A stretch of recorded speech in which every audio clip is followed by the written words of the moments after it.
돈의 사건 사고 얘기를 좀 오랜만에 해보려고 합니다. 좀 논란이 많았던 게 우리는 지시를 한 적이 없다. 말하자면 짜맞추기식 수사라는 이제 용어를 쓰면서 다툼도 다툼이지만 네. 검찰에서도 그렇죠. 상당히 예. 난감할 것 같아요. 정황만 있고 증거는 없는데 네. 사실 증거 없으면 무죄 나오죠. 네. 춘천에서 흉기로 어머니를 살해한 아들이 경찰에 붙잡혔다는데요. 말이나 언행이나 그리고 이 시장에서의 행동이나 봤을 때 진짜 정상이라고 볼 수 없다. 이번에 난 그 존속 살해 사건의 경우에는 아마 좀 심신미약 또는 심신상실까지도 강원도 내에서 존속 살해 발생 건수가 16건이 발생을 했답니다. 존속 살해의 경우에는 범인의 상당수가 정신질환을 앓고 있는 것으로 파악되고 있다. 지금 이제 가정폭력의 처벌에 관한 법률이 개정이 돼 있어서 네. 피해자를 분리를 시키고 가해자는 엄격한 처벌을 받거든요. 주변 누구도 도와주지 않았던 거예요.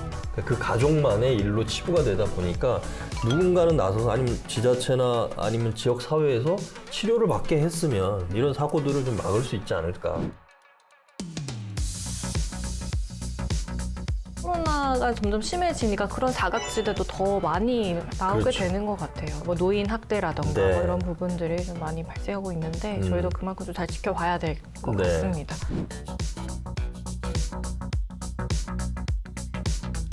존속을 대상으로 한 범죄는 네. 사실 신고도 잘 안 돼요. 네. 또 부모가 어떻게 내 자식을 어떻게 신고하냐. 신고된 건수보다 실제로 발생된 건수가 훨씬 더 많을 거예요. 그렇겠죠. 드러나지 않고. 체벌을 한다든지. 처벌할 수 있는 게 이제는 금지가 되는 상황이 앞서 있잖아요. 그러니까 남의 일이다. 이게 아니라 저 가족에서 일어나는 일도 이웃에게 일어나는 일도 내 일이라고 생각을 하고 신고를 하고 해야 하는 게 이제 맞는 거죠.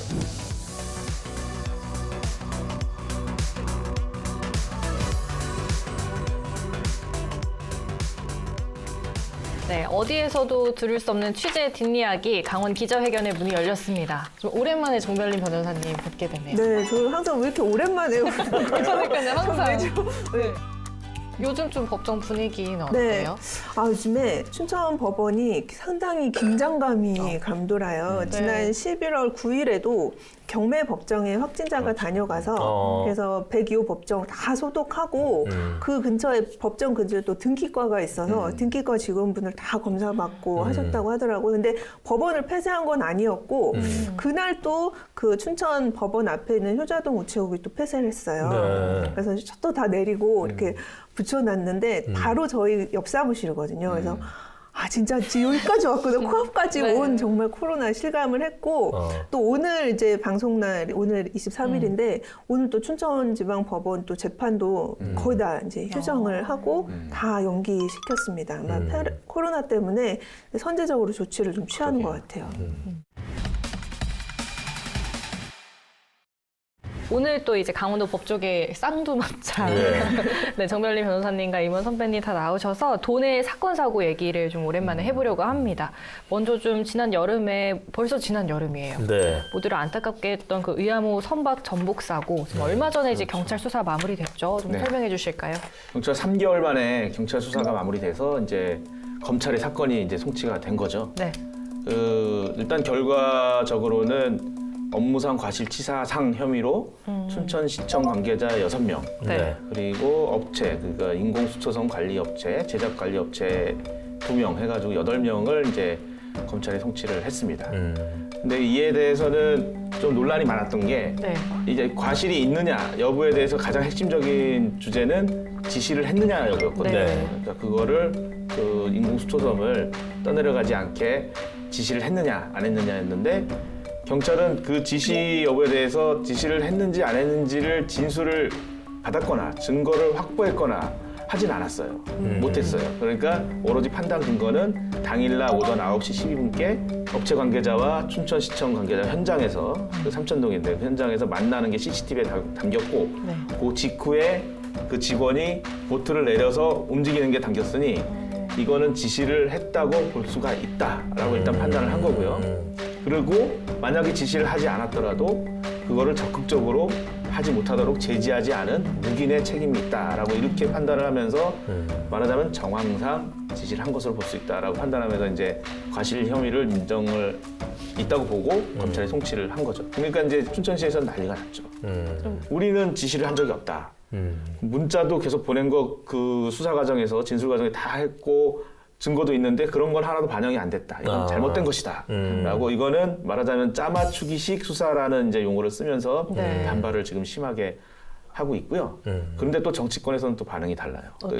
국민의힘 강원도당에서는 아니 저 재난 그 최고 책임자는 춘천시장인데 시장과 부시장은 제외하고 나머지 진짜 실무적으로 하는 사람들만 책임을 지게 하는 이건 잘못된 수사다. 또 이렇게 반발을 하고 오히려 또 춘천시의회 더불어민주당 춘천시의회 의원들은 엄정하게 증거 위주로 갔어야지 이거를 정황으로 판단해서는 안 되는 거 아니냐. 엄정한 수사가 필요하다라고 이렇게 촉구하는 좀 복잡한 상황이라고 볼 수 있겠습니다.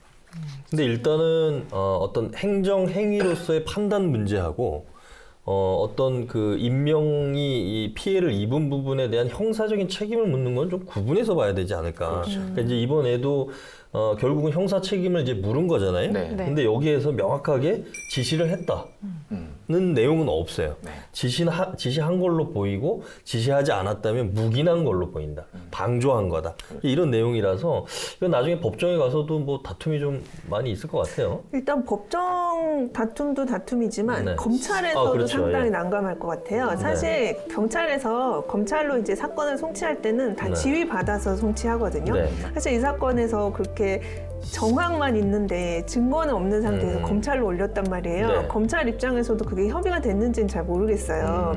검찰에서 받았을 때 과연 이거를 기소해서 이제 공소 유지를 할 수 있을 정도로까지 수사가 됐느냐도 문제고 사실 법원 가서 공소 유지 못해서 무죄 받고 할 가능성도 충분히 있거든요. 정황만 있고 증거는 없는데 사실 증거 없으면 무죄 나오죠.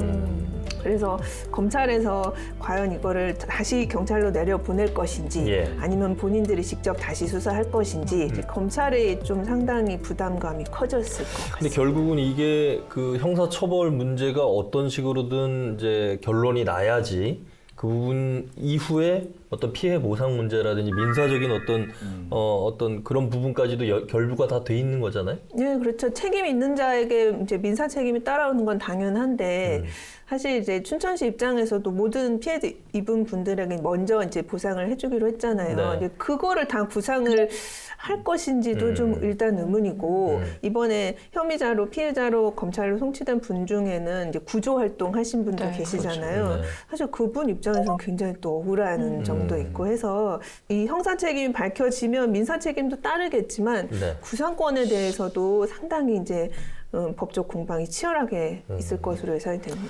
근데 뭐 아무튼 그 다수의 인명 피해가 났기 때문에 분명히 누군가는 이 책임을 져야 되는 건 맞는 것 같은데 명확하게 좀 춘천 지역에 또 관심이 큰 사건이라서 좀 피해자들 또 피해자 유족들 이런 분들의 좀 아픔을 감싸 안아줄 수 있는 그런 결론이 났으면 하는 바람이 좀 있습니다. 다시는 일어나지 말아야 할 사고였죠? 네. 그런가 하면 또 이제 지난 18일 존속 살해 사건이 발생했습니다. 춘천에서 흉기로 어머니를 살해한 아들이 경찰에 붙잡혔다는데요. 좀 이 사건 내용 좀 설명해 주실까요? 참 좀 이해하기 힘든 부분도 있고 참 안타까운 부분도 있는데 이제 좀 굉장히 젊은 친구예요. 20대 청년이 이제 본인의 집에서 어머니를 이제 흉기로 찔러 살해를 했는데요. 이 친구를 좀 직접 봤어요. 법정에서 좀 봤는데 약간 좀 정신적으로 좀 온전하지 못한 상태인 것이 아닌가. 추후에 이제 수사 받으면서 정신감정 받고 그에 따라서 이제 치료 감호가 청구가 된다든지 해서 좀 정신적인 문제를 규정을 해야 될 필요가 있다라는 걸 느꼈고 이제 동기 부분에 있어서는 이제 조금 더 수사가 이루어져야 되겠지만 약간 좀 정신적인 문제가 개입된 것이 아닌가, 그 원인으로 된 것이 아닌가 하는 생각이 들었고요. 지금은 이제 구속이 됐습니다. 구속돼서 이제 구속 수사를 받고 있고요. 굉장히 사건 자체는 그렇게 복잡한 사건은 아니고 증거도 명백하고 본인도 다 인정을 해요. 다만 이제 그 외 동기, 왜 그랬는지를 밝혀내는 거는 이제 수사기관의 몫이 될 텐데 정신감정을 아마 해야 될 것으로 보입니다. 수사기관 입장에서도 취재한 결과로는 최대한 빨리 명확하기 때문에 모든 것이 최대한 빨리 이제 송치할 방침이라고 하고요. 좀 당황했다 그러더라고요. 수사하고 나서 이제 기초 조사를 하고 영장 실질 심사를 하는 과정에서 정말 말씀하신 대로 이게 좀 예상치 못한 반응, 그 말이나 언행이나 그리고 이 시장에서의 행동이나 봤을 때 진짜 정상이라고 볼 수 없다라는 게 이제 기본적인 입장인 것 같더라고요. 그러면 이번 사건은 좀 어떤 처벌을 좀 예상하세요?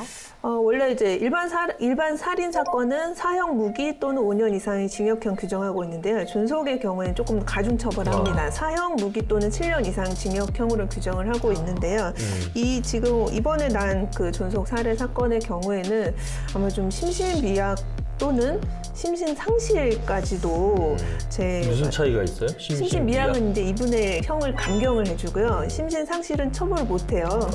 아예 이제 판단 능력이 없다. 예. 그래서 근데 심신상실로 하기에는 너무 좀 부담이 될 테고 네. 심신미약 상태로 봐서 형을 감경을 해주되 이제 검찰에서는 이제 정신감정 보내서 만약에 이제 좀 상태가 심각하다든지 재범의 우려가 높다든지 치료 필요가 있다고 한다면 이제 치료 감호, 공주 치료 감호소로 보내서 치료를 받게 해주는 그렇게 아마 진행이 되지 않을까.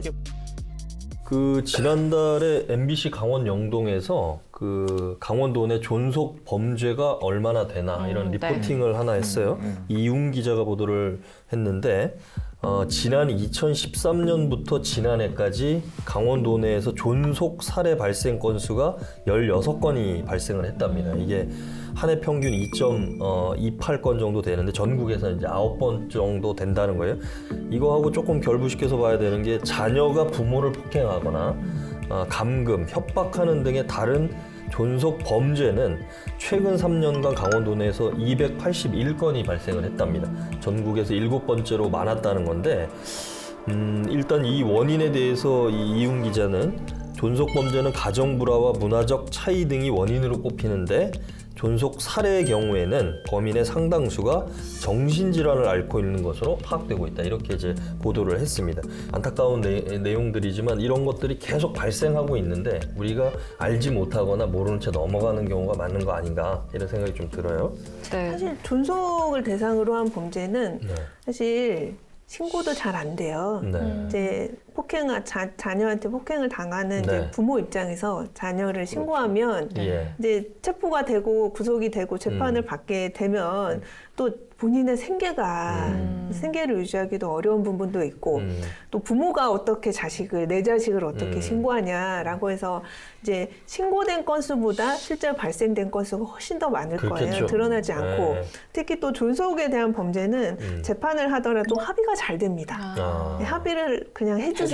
네, 해주면 또 나와서 또 이런 행위가 반복이 되는데도 불구하고 안 해줄 수가 없는 거예요. 그래서 내 어머니가 피해자이면서도 어머니가 합의서 써서 이제 법정에까지 나와서 또 선처를 탄원하고 하는 모습을 보면 참 이렇게 부모 자식 간의 문제가 참 말로 하기가 어려운 점이 있는 것 같아요. 방금 말씀하신 거 보니까 딱 떠오르는 영화가 생각이 나는데 예전에 공공의 적이었나 보면은 아들이 이제 자기 아버지를 살해하는데 재산 다툼이었죠? 그랬는데 그 현장에서 아들이 이제 자기를 죽이고 가는데 결정적인 증거가 나왔으니까 자기가 죽어가면서도 아들이 남긴 증거를 삼켜요. 그러면서 이제 숨기는 거죠. 그러니까 부모는 그렇게 생각하는데 자식은 그렇게 생각하지 않는 사례가 많아서 좀 안타까운 것 같아요. 진짜. 네. 저는 이제 이 사건하고 좀 연관해서 제가 예전에 경찰 출입을 할 때 썼던 기사인데 강원일보에 있을 때 2005년도에 있었던 강릉에서 있었던 존속 폭행치사 사건이 있었어요. 뭐냐면 여중생이 아버지하고 할아버지 할머니랑 이렇게 이제 살고 있었는데 아버지가 술만 먹으면 행패를 부리고 심지어 아버지가 할아버지 할머니를 폭행을 하고 자주 상습적으로 그래서 상당히 좀 어려운 가정이었는데 어느 날 이제 또 아버지가 술에 만취를 해서 할아버지를 폭행을 하고 있는 상황이었어요. 그래서 잠시 자고 있는 사이에 이 여중생 딸이 아버지를 넥타이로 이제 목을 이제 졸랐어요. 그런데 이제 결국은 그 아버지는 이제 사망을 했는데 물론 이제 이 과정 속에서 처음엔 구속이 됐다가 나중에 이제 시민사회단체나 정치계에서 나서서 피치 못한 사정이 있는 것 아니냐 뭐 이렇게 좀 탄원도 하고 이래서 결국은 이제 검찰에서도 존속 살해 혐의를 나중에 존속 폭행치사로 이제 바꾸고 나중에 이제 집행유예로 이제 풀려난 사례인데 타사 기자가 그 여중생의 일기장을 집에서 어떻게 우연찮게 얻게 돼서 그걸로 이제 취재를 하는 걸 같이 옆에서 봤었는데, 그래서 저도 이제 이 친구가 당했을 그 오랜 시간 동안 주변 누구도 도와주지 않았던 거예요. 그 가족만의 일로 치부가 되다 보니까 결국은 사람의 목숨을 잃는 이런 이제 사건으로 이제 발전이 된 건데, 이 15년 전에 있었거든요. 지금도 비슷한 상황들이 계속 나오고 있는 거예요. 그러니까 이 과정 속에서 정신질환이라든지 약물에 중독이 돼 있다든지 이런 상황이면 누군가는 나서서, 아니면 지자체나 아니면 지역 사회에서 치료를 받게 했으면 이런 사고들을 좀 막을 수 있지 않을까, 그런 생각이 많이 들더라고요, 이번 그 사건 보면서. 여기서도 또 코로나 얘기를 안 할 수가 없네요. 네. 코로나가 점점 심해지니까 그런 사각지대도 더 많이 나오게 그렇죠. 되는 것 같아요. 밖으로 못 나가니까. 네네. 그러니까 뭐 노인 학대라던가 네. 뭐 이런 부분들이 좀 많이 발생하고 있는데 저희도 그만큼 좀 잘 지켜봐야 될 것 네. 같습니다. 이게 좀 사회가 이제 우리가 뭐 경제적으로 대단히 과거에 비해서 발전이 되고 이랬지만, 그러다 보니까 또 이웃 간의 단절도 많이 일어나는 것 같아요. 그러니까 과거에는 옆집에서 싸우면은 뭐 이웃들이 가서 좀 아이 그만해라 좀 말리기도 하고 뭔가 있었을 텐데, 아파트에 살고 옆집이 누군지도 모르고 이런 상황이 되다 보니, 더군다나 지금 코로나, 네. 옆집에 가기도 그렇잖아요. 그러니까 그런 게 그냥 그 집만의 일로 방치가 되는 거죠. 그러니까 그런 좀 안타까운 것 같아요. 좀 관심을 사회적으로 좀 다 같이 가져야 되지 방금 않을까. 말씀하니까 생각났는데 얼마 전에 이제 민법이 개정이 돼서 네. 부모의 징계권이 예전하고 달라졌잖아요. 네. 그러니까 이제 자녀를 훈육을 할 수 훈육 있는, 무슨 네. 목적으로 훈육 목적으로 체벌을 한다든지. 처벌할 수 있는 게 이제는 금지가 되는 상황이 앞서 있잖아요. 그러니까 그런 것도 좀 많이 알아가지고 이제 네. 법상으로도 내가 내 아이나 이렇게 훈육한다는 목적으로 체벌을 하면 안 된다는 게 이제 알려지긴 알려졌지만 아직은 확산이 안 된 것 같아요. 그래서 말한 것처럼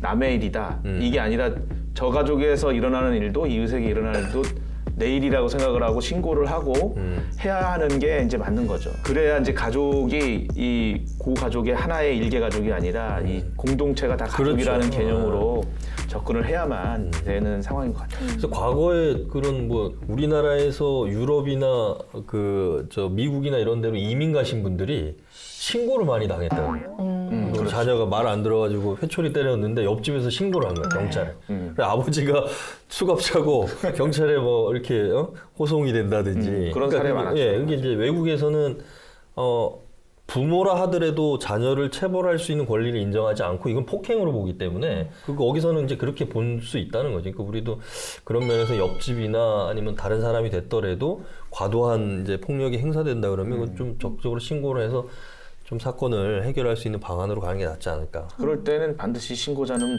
신원을 보호해야겠죠. 네, 아니 신고하면요 지금 이제 가정폭력의 처벌에 관한 법률이 규정이 돼 있어서 네. 출동을 하게 되어 있습니다. 네. 무조건 출동을 하고 네. 피해자를 분리를 시키고 피해자가 원하면 또 다른 위탁 시설에 옮겨주기도 하고 가해자는 엄격한 처벌을 받거든요. 그래서 구속이 되는 경우도 있고 또 그렇게 가정폭력으로 구속이 되면 또 이혼하기도 굉장히 쉽거든요. 그래서 무조건 이제 신고 의식이 좀 투철해야 될 것 같고 본인이 피해를 당하면 이제 끙끙 앓지 말고 네. 그리고 요즘에 옛날에는 경찰이 아예 가정일이니까 알아서 하세요가 아니고 예. 무조건 개입을 하기 때문에 많이 달라졌어요. 그러니까는 내가 피해봤을 때 자력으로 내가 아버지를 죽여서 해결해야지가 아닌 사회의 도움을 받아서 법적 절차를 밟아야지라는 좀 인식을 다시 한번 좀 하셔야 될 것 같아요. 좀 어떻습니까? 전체적으로 그런 사건의 뭐 양상이라든지 이런 것도 과거보다는 조금씩 인식들도 많이 개선이 되고 있습니까? 네, 요즘에는 신고 잘 하시고요. 그리고 피해자를 보호해주는 절차가 굉장히 강해요. 피해자 보호명령이라 그래서 재판 끝나기 전에도 피해자하고 가해자를 뭐 100m 이상 접근 금지, 또는 뭐 전화, 핸드폰, 휴대폰, 이메일 뭐 이런 거 연락 금지, 아이들이 다니는 학교에 찾아가지 못하도록 금지하는 처분도 이제 법원에서 잘 내려주고요. 네. 그리고 피해자들도 쉼터가 마련이 돼 있으니까 내가 이 집구석에 다시 안 들어가도 되는 거예요. 그렇게 한 다음에 완전히 분리를 시켜주니까 요즘에는 피해자 보호를 위한 그 방안도 굉장히 잘 마련이 되어 있어요. 네. 속 시원하게 할 말은 하자. 강원도 열혈 기자들이여 눈치 보지 말고 강원 기자회견으로 모이세요.